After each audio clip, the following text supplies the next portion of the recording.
So what if you know that you've hurt somebody and you need to ask them for forgiveness? I would be remiss to talk about forgiveness without talking about how to ask for forgiveness. And then what do you do if somebody asks you for forgiveness? Both of those are important parts of us moving forward.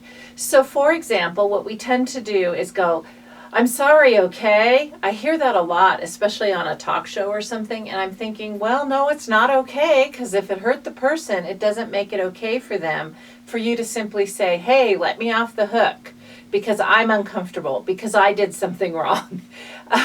So what we want to do is we have to acknowledge what we did was wrong. The other person might say to you, yeah, sure, fine, I forgive you, because they're a Christian and they feel the pressure to do that. But in their heart, they still have that emotional forgiveness or a bitterness.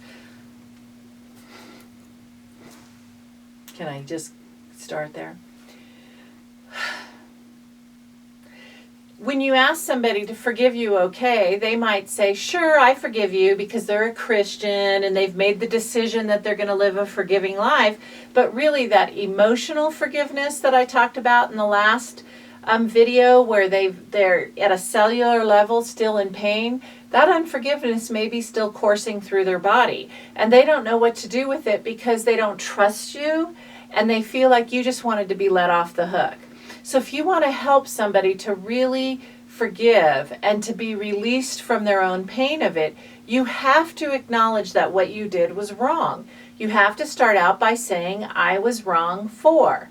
Now, if you're a parent, you may think, sometimes I'm not wrong. Sometimes I have to tell this person they can't do this. I have to tell my child, you cannot talk to people like that, or you cannot go to your friends for the slumber party, something along those lines. And your child gets angry with you and they're carrying a bitterness towards you, but you're thinking, but I'm not wrong. And you're right, you're not wrong. So what you would do in that case is you would say, I'm sorry that I had to.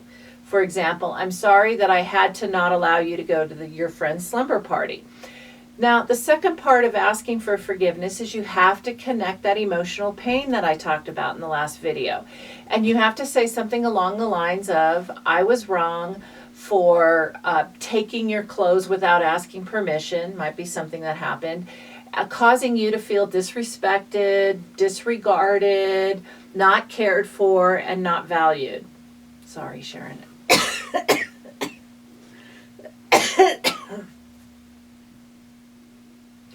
Once you've acknowledged that you were wrong for something and you acknowledge the pain that it caused the other person, you then ask them if they will choose to forgive you. Remember, forgiveness is always a choice and they can choose not to, and that's certainly their right. So you would say, will you choose to forgive me? Now, the person may look at you and go, no. So what are you going to do with that? The response to that is, I can understand why you're having trouble forgiving me. I know that what I did really caused you a lot of pain, so I'm just going to be praying that one day you'll be able to forgive me. Then you have to walk away from it. Not always a good feeling, but it's important for you to recognize that it's all right for them to not be at that place yet. You weren't asking for forgiveness because you expected them to actually give it to you, but because you had already recognized that you were wrong, and that's important for us to do. So you might also check in with them maybe a day or two later and say, hey, how you doing with that forgiveness thing? And if they say, oh, yeah, I thought about that and I forgave you a few days ago, just forgot to tell you, that's a good response, but some people may still be upset with you. Just recognize that by acknowledging what you did and how it caused the other person to feel, they're going to at least be thinking about, hey, maybe the person really gets this and won't do it to me again. I'm Dr. Pauline Dillard, and this has been a Dunamis Moment.